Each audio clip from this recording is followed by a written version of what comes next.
విషమిచ్చి హత్య చేసిన ఘటనలో ప్రియురాలికి ఉరిశిక్ష విధించింది కేరళలోని తిరువనంతపురం న్యాయస్థానం.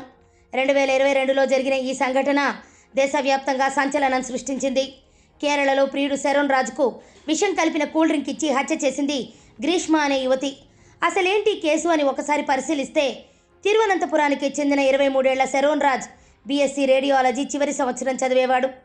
అలాగే తమిళనాడులోని కన్యాకుమారికి చెందిన గ్రీష్మ ఓ కాలేజీలో చదువుకునేది.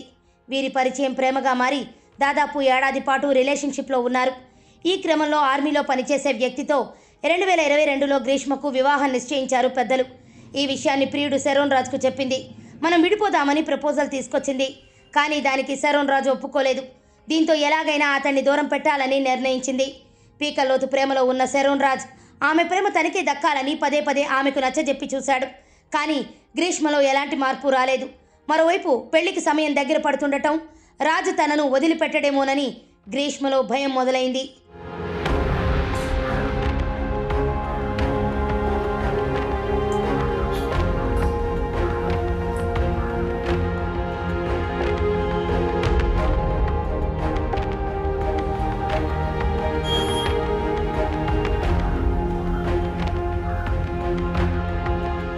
దీంతో ప్రియుని ఎలాగైనా అడ్డు తప్పించాలని నిర్ణయించింది గ్రీష్మ. 2022 అక్టోబర్ 14న రాజ్ని అతడి గర్ల్ ఫ్రెండ్ గ్రీష్మ తన పుట్టినరోజు సందర్భంగా చీరాలోని తన ఇంటికి పిలిచింది. అక్కడ ఆమె హెర్బిసైడ్ అనే హెర్బల్ మెడిసిన్ను కూల్ డ్రింక్లో కలిపి ప్రియుడు శరణ్తో తాగించింది. ఆ తర్వాత అక్కడి నుంచి వెళ్ళిపోయిన యువకుడికి కొద్దిసేపటికే వాంతులు, శారీరక సమస్యలతో ఆసుపత్రిలో చేరాల్సి వచ్చింది. అలా రాజ్ 11 రోజుల పాటు ఆసుపత్రిలో చికిత్స పొందాడు. కానీ మృత్యువు నుంచి బయటపడలేకపోయాడు. చివరకు అక్టోబర్ 25న ఆసుపత్రిలో మరణించాడు. అయితే అప్పటి వరకు ఇతడి చావుకు కారణం ఎవరికీ తెలియలేదు. కానీ ఆయుర్వేద వైద్యుడైన రాజ్ తమ్ముడు షిమోన్ రాజ్ హత్యకు దారితీసిన సాక్ష్యాలను వెలికి తీయడం ప్రారంభించాడు. దీంతో కేసు కీలక మలుపు తిరిగింది. హెర్బిసైడ్ పారాక్వాట్లో గ్రీష్మ విషాన్ని కలిపినట్లు షిమోన్ వైద్య పరీక్షల్లో గుర్తించాడు. ఫోరెన్సిక్ ఆధారాలు కూడా దీన్ని ధృవీకరించాయి. దీంతో అతడి కుటుంబ సభ్యుల ఫిర్యాదు మేరకు గ్రీష్మ ఫ్యామిలీపై కేసు నమోదైంది.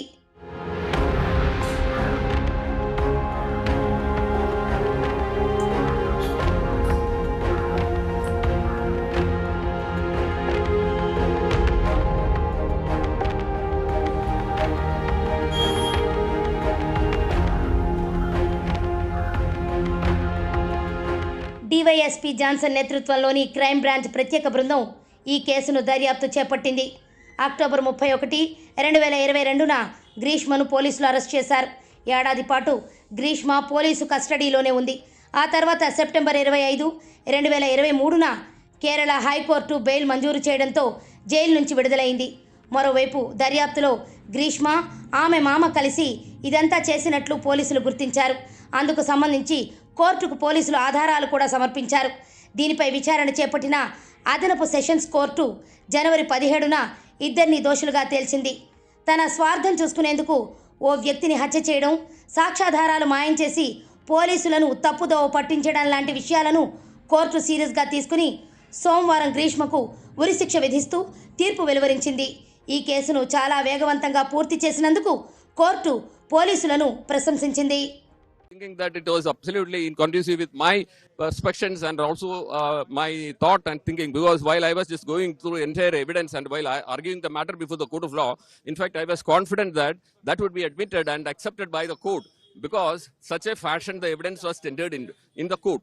So that was accepted by the court, and the court has literally that has been examined, analyzed, and also at the time when I argued that the highest and the rarest of the rare case category is there in this particular case and capital punishment is to be awarded, that was also well discussed and well narrated by the court in open court, and probably just even all the media people and who were present there in the court also could have just heard that.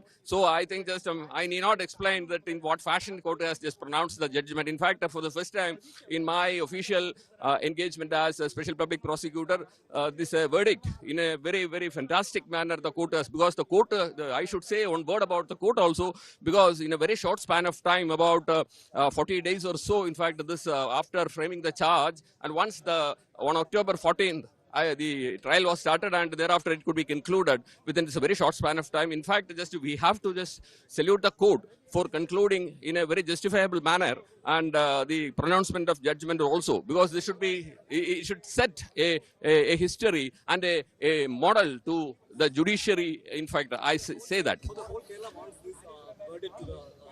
I would say that it is not alone for the whole Kerala, but in fact, this is for the whole judiciary in the country. This is what I feel.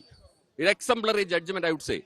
Also, one more thing. Do you, the whole process, do you think that capital punishment needs to be got by the Grishma and also the Nirmani Kumar, the third victim? No, absolutely no. I just expected and I argued only for A1 that capital punishment is to be awarded, because the reason is very simple. In fact, even as per the police charge, that is final report, and also the other the court charge, which is framed by the court, and in fact only the 201 that is for tampering with the evidence of IPC, that alone was charged against them. So there is no question of just giving capital punishment or even for any other punishment for murder. In fact, there is no allegation against them like that. It's only allegation against them is for tampering with the evidence, and A2 was acquitted for want of evidence, and A3 is given adequate punishment with 3 years imprisonment.